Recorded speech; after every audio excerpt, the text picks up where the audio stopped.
Janine, I don't know if you're aware of this, but we've done a bit of littering on the moon. According to Jonathan O'Callaghan's article in the Natural History Museum, as humans, we've left over 190,000 kilograms worth of litter on the moon. Really? Would you believe me if I told you that there's 3 whole buggies left on the moon? Yes. There's various spacecraft and probes. There's a golden olive branch. Oh. There's 3 golf balls and art by Andy Warhol. Oh, no, I didn't know Just about to that. name a few.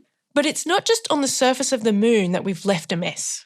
Orbiting around Earth right now is tens of thousands of human-made objects with no purpose.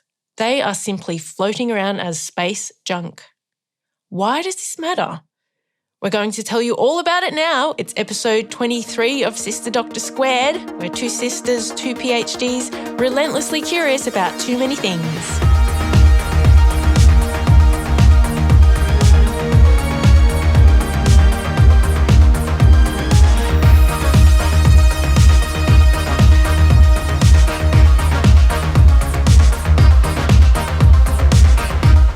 Yes, welcome everyone. We're super excited about this episode, but before we get into it, Janine? Yes, thank you, Aleena. We would like to acknowledge the Turrbal and Jagera people as the traditional owners of the land on which we are recording this episode. We are coming to you from Meanjin country. We pay our respects to elders past and present and to all Aboriginal and Torres Strait Islander people listening today. So exciting developments at Sister Doctor Squared headquarters of late. We were contacted by David Astle and asked to come onto his ABC Melbourne radio show. David Astle is, of course, our favourite word nerd of letters and numbers fame. We had a lot of fun doing that. We're really thankful to David and the ABC Radio Melbourne team for inviting us on and promoting the podcast. And on that note, the last episode on bedtime procrastination was crazy popular. We saw the highest downloads within the first week ever. And it was just really good to hear so many other people outing themselves as bedtime procrastinators. I know I'm in very good company. You are. I have been working on it. I have definitely been trying to be more mindful. It has improved, but it's definitely not going away, not yet anyway, and maybe I'm okay with that. But I'll keep plugging away. Good for you, Janine. You keep doing that. And yes, thank you so much to everyone who supported the last episode and who's had a listen. Super exciting. And thanks to David Astle for having us on the show. Now, we have a very much space-themed episode for you. We are excited because for us, this is the most left field topic we've covered so far, I think. So Janine, of course, studied genetics and evolutionary biology, and I studied psychology and public health, Squares might be aware. And we've done many episodes on such topics, but now we wanted to cover something really different, something out of this world quite literally. And we have a couple of surprises/announcements in this episode, all broadly related to space. That's right. For one of those surprises, there's a clue in the episode title. Junky Stardust is a reference. Have you figured it out, Squares? Either way, do hang around to hear what we've got in store. All right, buckle up, space nerds. We are go for launch.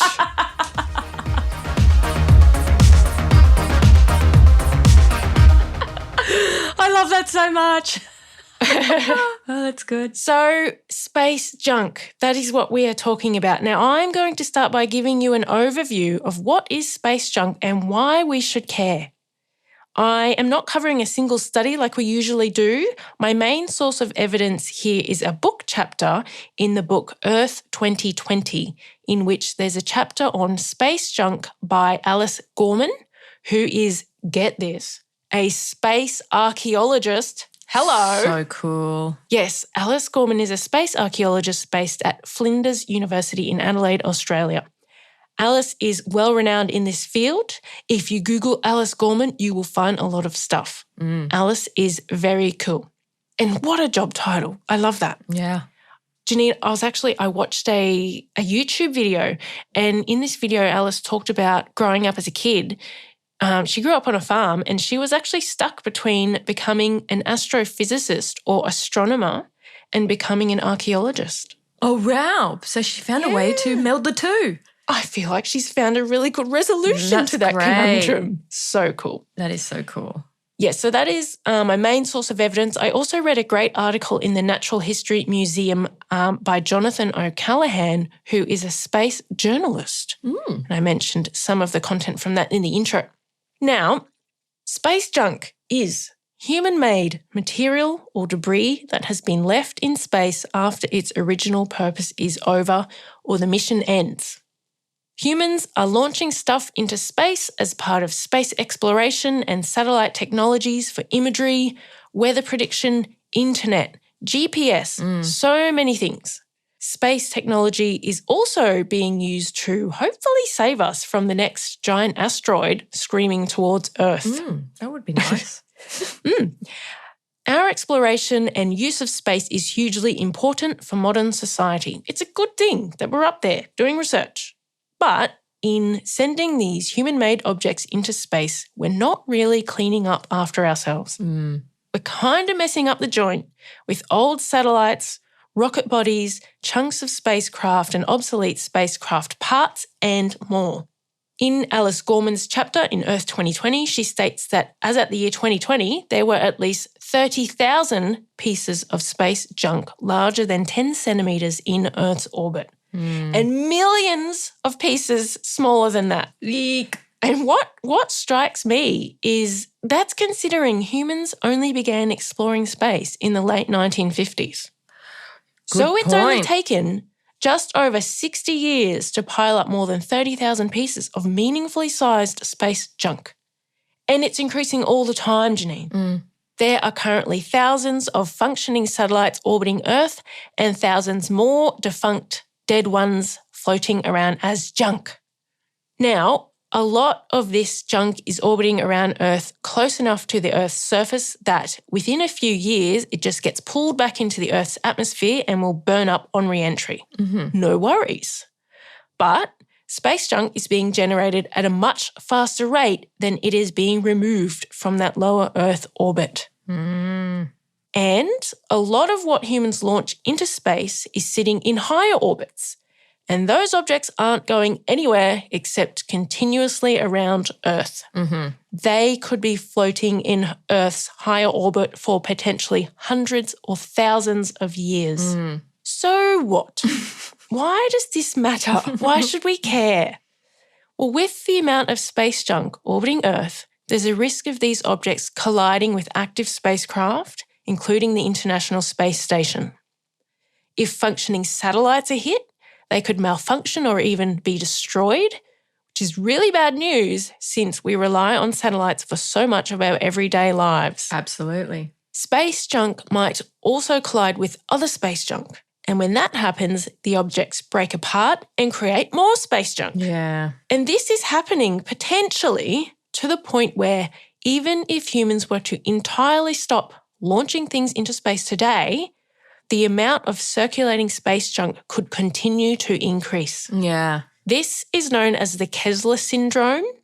And in the most extreme scenario of the Kessler syndrome, there will be so much space junk that whole areas of the Earth's orbit could become completely unusable to humans, meaning we would exploit the space environment so much that we destroy it for future generations.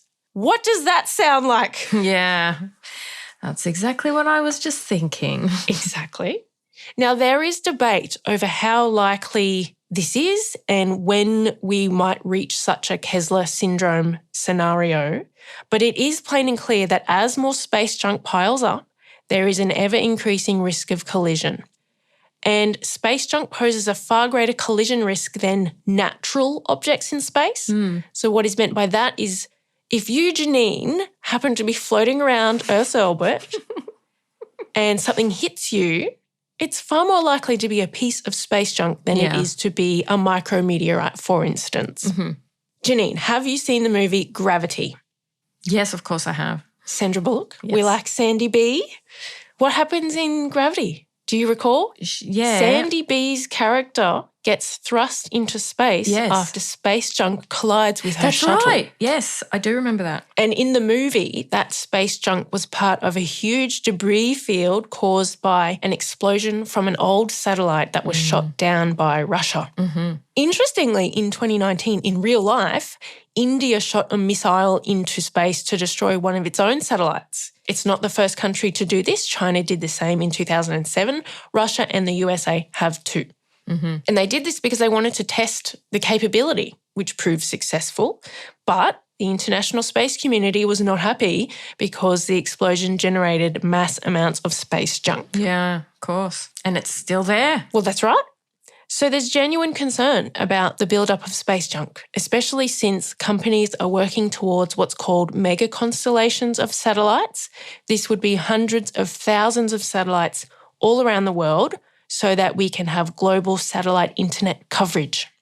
Ah, Sounds great, but a real problem for managing space junk. that's right. And of course, with space becoming more and more accessible as space technology advances and the private sector is increasingly accessing space too, we're going to see space junk being generated at even faster rates than we ever have before. It kind of makes me think, Janine, of exponential growth of space junk. That's right. Right?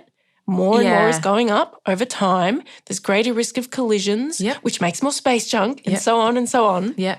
And everything that's ever gone up is still there. Well, unless it's been burned up on re-entering Earth's atmosphere. That's right. Yeah. So that's why we need to care now about space junk. That's right. What do you reckon, Janine? I feel quite anxious just hearing all of that. I do. And, it makes me think we don't even have the best track record of looking after our own planet, and now we're starting to cause issues external to our planet. We've got a lot of work to do, and it's really important that we start doing it. I just also wanted to say one of the interesting points that I read about in Alice Gorman's chapter was just a really important point about we refer to these objects or fragments as space junk. And of course it is a concern, but what is meant by junk really depends on cultural values. Some of the objects humans have left in space have heritage value. They are artifacts of incredible moments in history and they have enormous social significance. That's a good point. So one could argue that they belong in space so long as they're not a collision risk. And also a lot of the junk we refer to is still potentially a valuable resource. And Janine, I think you're going to talk a little bit about that. Yes, I am indeed.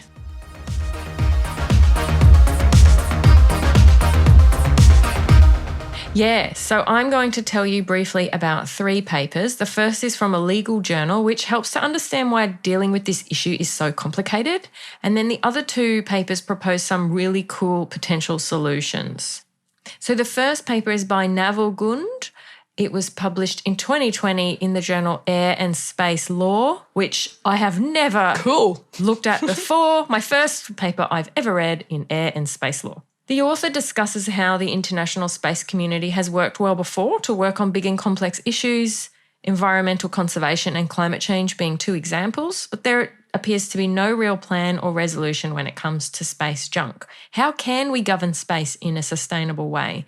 We don't have specific, dedicated international laws governing space junk and just general sustainability in space. The author discusses in great detail the many technical and legal challenges to having a united front on this issue. Existing United Nations space treaties do not specify anything about space junk, but there is a stipulation that harmful contamination of space should be avoided. The author also points out that the existing Moon Agreement states that signatories are not allowed to negatively change the balance of the Moon environment through their activities. The United Nations Committee on the Peaceful Uses of Outer Space, set up in 1959, have produced guidelines to promote long-term sustainability of outer space. These guidelines do not address end-of-life disposal of space objects, and they're just guidelines after all. At least in 2020 when this paper was written, and as far as I can tell now, nothing has been set in international law. There does not appear to be any binding international regulations, so things are effectively unregulated. And we can see that voluntary guidelines are simply not enough as this issue is worsening and it will continue to worsen. Yeah. It's also been difficult for commercial enterprises to get involved because there are few financial incentives to do so. and especially when the laws governing space are unclear. Many are apprehensive to get involved.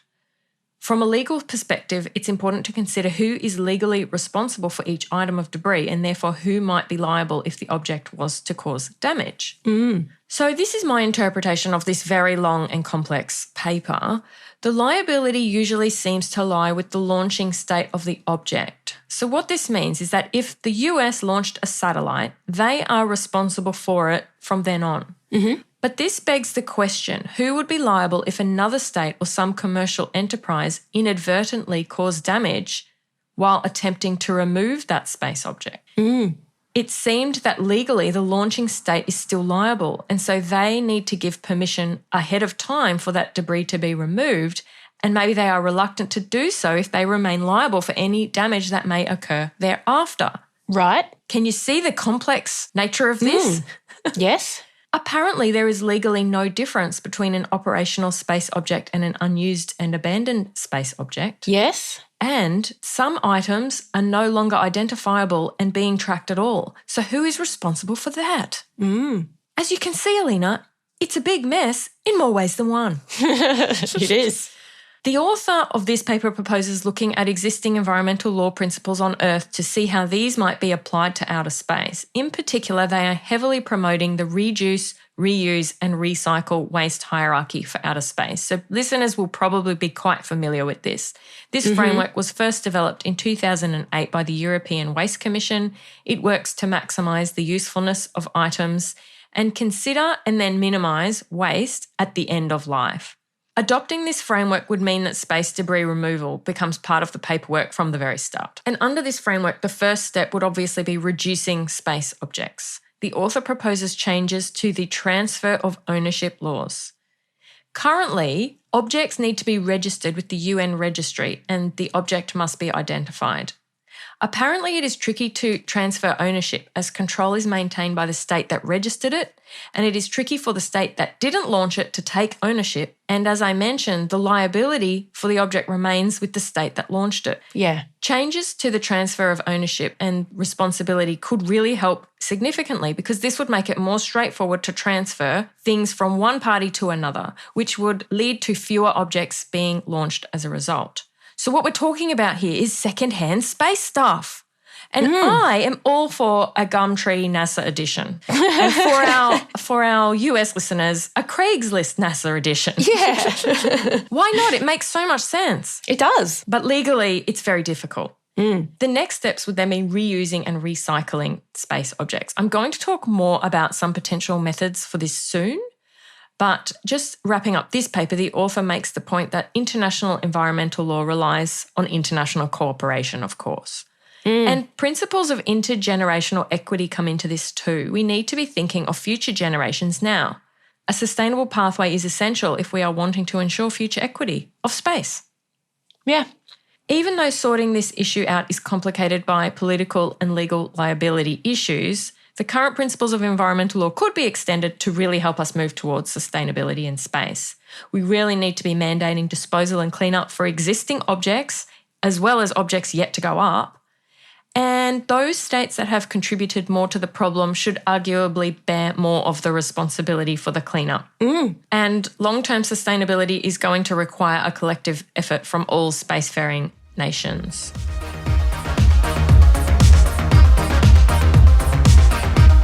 So I'll now move on to highlight the other two papers briefly, which do propose some pretty cool solutions. Okay. The first is a conference paper from Fung and colleagues. They are based at Purdue University and it was published just this year in 2023. They conceptualise space junk as both a threat and an untapped resource. Essentially, this is a proof of concept paper where they propose a system that they've termed, okay, Aleena, listen to this really carefully and pay attention to the first letters. I'm listening. Okay. Space junk aggregation, neutralisation, in situ transformation and orbital recycling, or space janitor for short. Yes. I just want to give an award right now for that Tier A acronym work. I just love it. All right, so how would the space janitor work? Firstly, they propose multiple orbital cleaning drones. The drones would transport the junk to a space station that is in Earth's orbit. This serves as, okay, listen to this one again carefully. You got another one. The recycling hub and base, or rehab for short. Oh, yes. Very nice. Top shelf acronyms, just A+. Okay, while at the hub, aka while in rehab, there would be retrieval, processing, servicing, assembly, and manufacturing. For example, there could be scrapping and smelting of metals. The end products could even end up in some sort of market platform. So what I'm picturing here is like an online shopping site, Amazon Recycled Space Junk Edition. Hello. Yes. But it just makes sense. That's what they mean by an online market, right? Well, yeah. Yeah. And they even suggest that the space janitor could turn into an entire space recycling industry. The overall goals for space janitor would be to reduce debris and recycle useful materials. A lot of money could be saved on future missions if we are able to better reuse existing material and not have to keep sourcing everything new every time. Mm-hmm. This makes sense to me. This is how I live my life, Aleena. Yes. If I need something, I know. I go to The Verge, or I go online, or I ask people, or I go to the Buy Nothing group on Facebook. Yeah. Or you go to op shops. Yeah. As do we. There's so much joy to be had in sourcing things that way. You get such a sense of accomplishment. It's good for your back pocket. It's good for the planet. And now we're finding that it will be good for space too. It will be. This is very interesting. It is. So again, this is a proof of concept. This isn't happening yet, right? But they estimate it would take approximately 5 years to assemble this whole system. That would include launching the core components and then around another year to operationalise things. They map everything out in huge detail in the paper. So details for that will be on our website. The cost is estimated at around $10 billion to build the structure. As a comparison, the International Space Station cost $150 billion to build. Wow. But they, of course, acknowledge that a full cost-benefit analysis would be prudent. Well, I'm thinking just on that, a cost-benefit analysis, I'm thinking about that just more broadly across this whole issue. When you think about all the money that is being spent now and that will have to be spent in future to deal with space junk, and the Natural History Museum article talked about the International Space Station having to perform hundreds of collision avoidance manoeuvres every year, and they cost a lot of money. Of course. Well, it's like in healthcare, prevention is always going to be cheaper than cure. Exactly.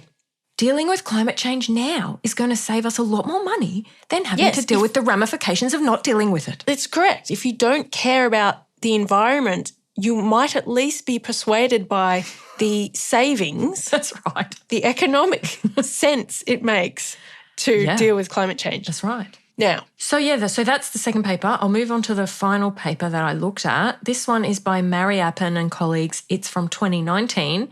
And in this paper, they're proposing a method to convert space debris into solid fuel or artificial soil. How cool is that? Yes. They suggest collecting the debris using what's called a space broom. Again, this is also something that has been conceptualized and proposed. It doesn't seem to be operating just yet, as far as I could tell. They would then sort the debris in the International Space Station Space Lab using an automated optical sorter. This involves cameras and or lasers. Then they would convert metal scraps, so aluminium, for example, into molten metal and then convert that into powdered form of that metal and use the powder of different metals for making propellants for the International Space Station Space Lab. And they even show how 1 kilogram of aluminium scrap metal could be converted into 0.96 to 0.98 kilograms of aluminium powder. So very little loss of resources, and they do think this is viable. They also talk about silicon from solar cell debris. This could be converted into silicon powder, which could then be applied to artificial soil. And this could be used for plants that are growing in the International Space Station lab and help those plants grow. And they mention that they could capture gases produced from all of these processes, and these could also be used for later propulsions.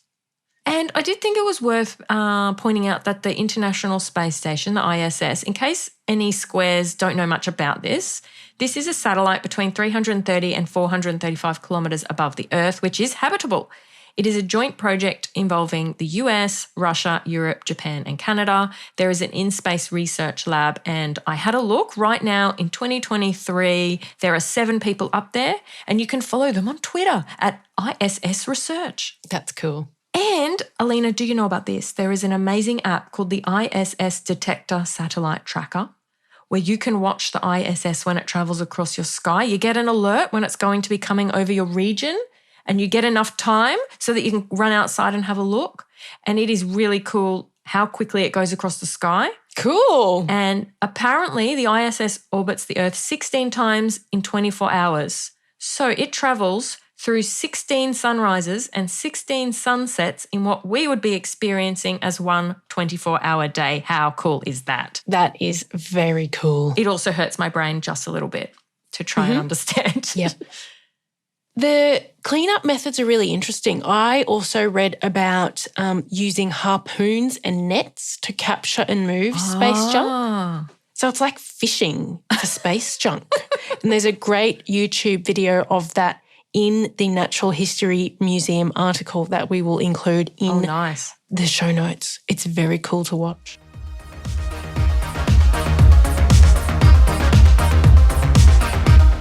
All right, Squares, now we are really excited to move into something a little bit different. Squares might recall that I teased a segment in our initial promo episode all about what can we learn from David Bowie. Aleena, you remember this? Yes, and this is what we refer to with the clue in the title of this episode. Yes. Junky Stardust, referring to Ziggy Stardust. Aleena needs full credit for that. Well done. Thank you. Well, this has been percolating in my brain for many years now, and we are ready to launch. Aleena, you already used that gag at the beginning, but I like That's it. okay. And of course... We get one each. Okay. And of course, Bowie was quite obsessed with space, so it did make sense to link it in with this episode. Absolutely. And a new segment needs new theme music, right, Janine? Of course it does.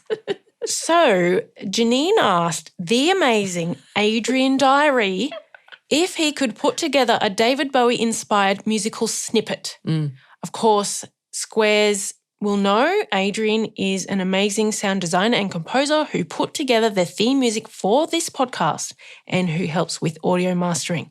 Just on that, people might not know the theme music for our podcast is inspired by Björk, the Queen. Oh, that's right. We did ask for that, didn't we? You might pick up some musical elements in that theme tune that are inspired by Björk's earlier work. So that gives you some insight into the genius of Adrian.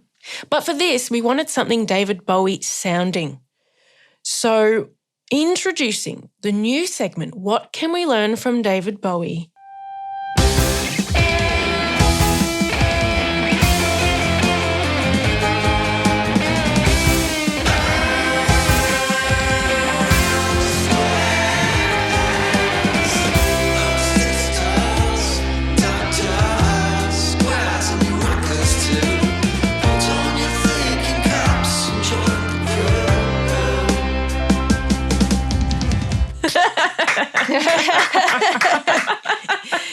Yes, it is just genius.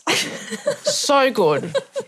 I love the lyrics. If you heard, it was sisters, doctors, squares, and you rockers too. Put on your thinking caps and join the crew. I could not love it more. I couldn't believe there were lyrics. It just blew me away. Oh, it's amazing.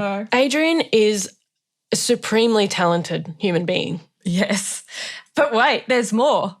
After we received that and were blown away by that, Adrian sent through another option. Listen to this. Science.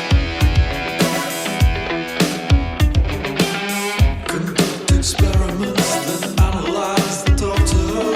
Science. To get.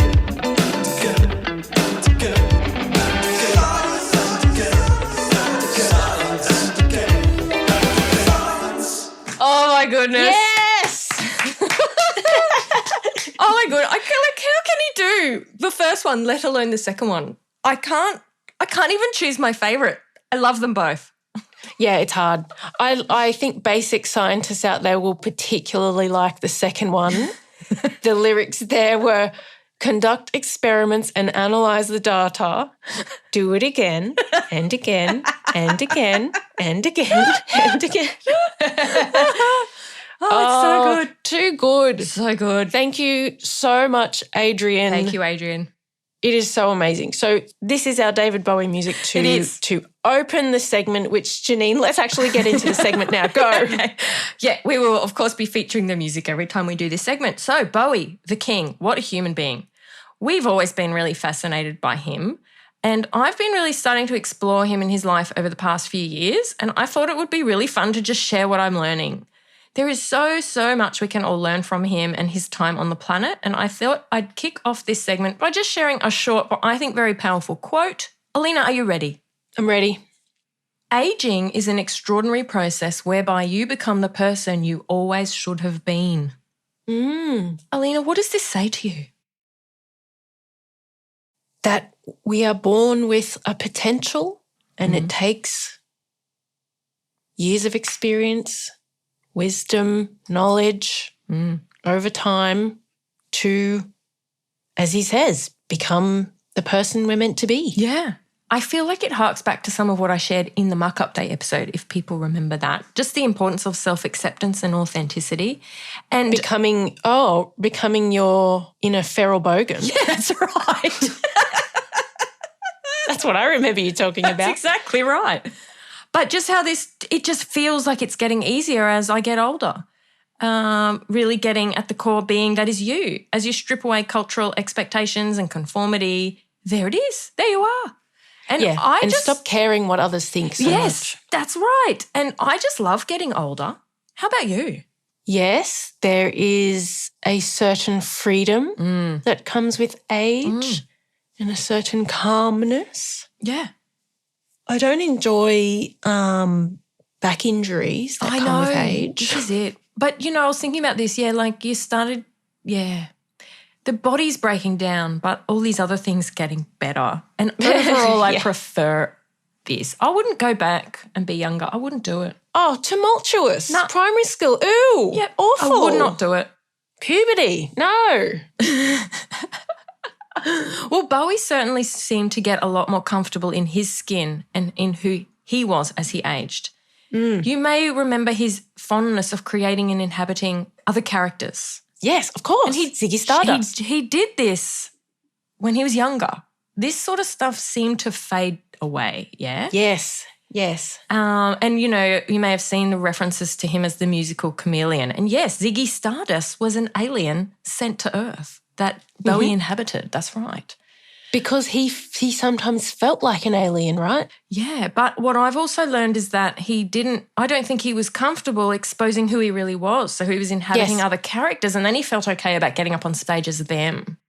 Yes. Yeah. But actually he was expressing parts of himself. Yes. Through these characters. Yes. But it felt safe because he wasn't putting himself up there. No. It's really interesting. So that will close the end of What Can We All Learn from David Bowie segment 1. And I think we should hear that music one more time to close off the segment. Aleena, can you put it again? Okay, which one would you like? I don't know. I like them both. I think it needs to be Squares and Rockers. Yep, go.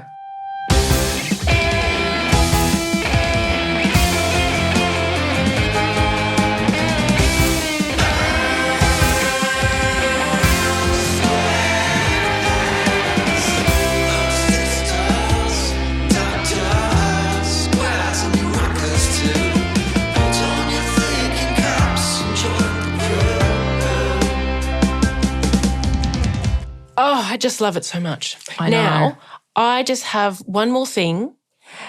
People know we are massive sci-fi fans, right? I think they do. In particular, sci-fis with a space-related storyline. Yeah. So what better episode, and this is another one of our surprises, what better episode to tell everyone about such a new sci-fi that's coming out this year in 2023.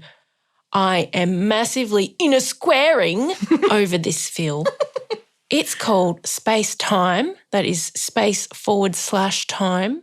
This is not space junk, Janine. This is space gold. No. Yes, let's make sure that is not what people take away from this. No. No.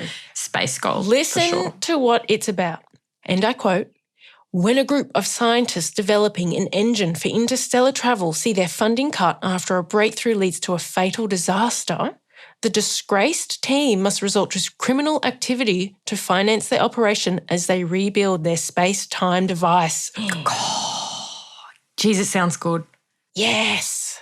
I'm so This excited. is a sci-fi mind bender, and one of the themes it deals with is the true cost of scientific discovery. Hello. Yeah. So good. Now, Space Time is an Australian-made feature film, Go Oz. Yay. Though it has an international cast and crew. It's directed by Michael O'Halloran, who also wrote the script together with Adam Harmer. It's produced by Michael O'Halloran, Adam Harmer and Jai Hogg. Now, the original music was written by composer and sound design extraordinaire Adrian Diary, who we've just been rapping. And Adrian worked with the Melbourne Symphony Orchestra to give this film its incredible sound. Let's have a listen. Without perseverance, progress is impossible. When we hit a hurdle, it doesn't mean the race is over. We set out to achieve something, Liv. We spent years with that plan in mind. If we roll over after just one fall, we were never going to succeed in the first place.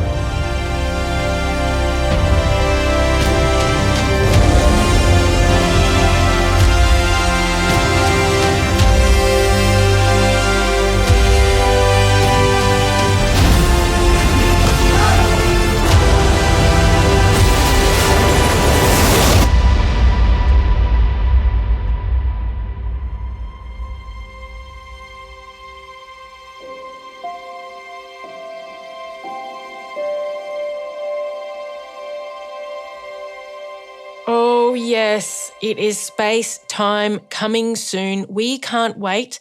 You must go to spacetimemovie.com to see more and follow at Spacetimemovie on socials to stay up to date. Congratulations to our Adrian and Michael and everyone involved in this amazing film. I'm so excited. We'll keep Squares up to date. Of course. All right. That was a fun episode. Yeah. We hope you've enjoyed this space-themed ride with us. Thanks for joining us. If you want further details on the sources we've showcased, you can head along to the Sister Doctor Squared website. You can join us on social media, on Twitter and Instagram. If you enjoy listening to the podcast, please buy us a coffee via Ko-fi. The links to that are on our website and on our socials. And please do write us a review to let us know what you think. This really helps other squares find out about the podcast. We love the reviews. They are so much fun for us to read. We do. We really appreciate them. So please send one in if you feel so inclined. And thanks to everyone who has done that. Champs. Yeah. All right. I'm going off to listen to some David Bowie now. Yeah, I'm going to go and sing Adrian's version of David Bowie's music. He should release a whole album. Science. I reckon he's got it in him. He probably does.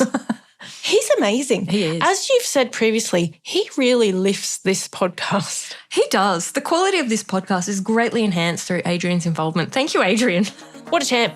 Okay, thanks everyone. See you next time. Bye.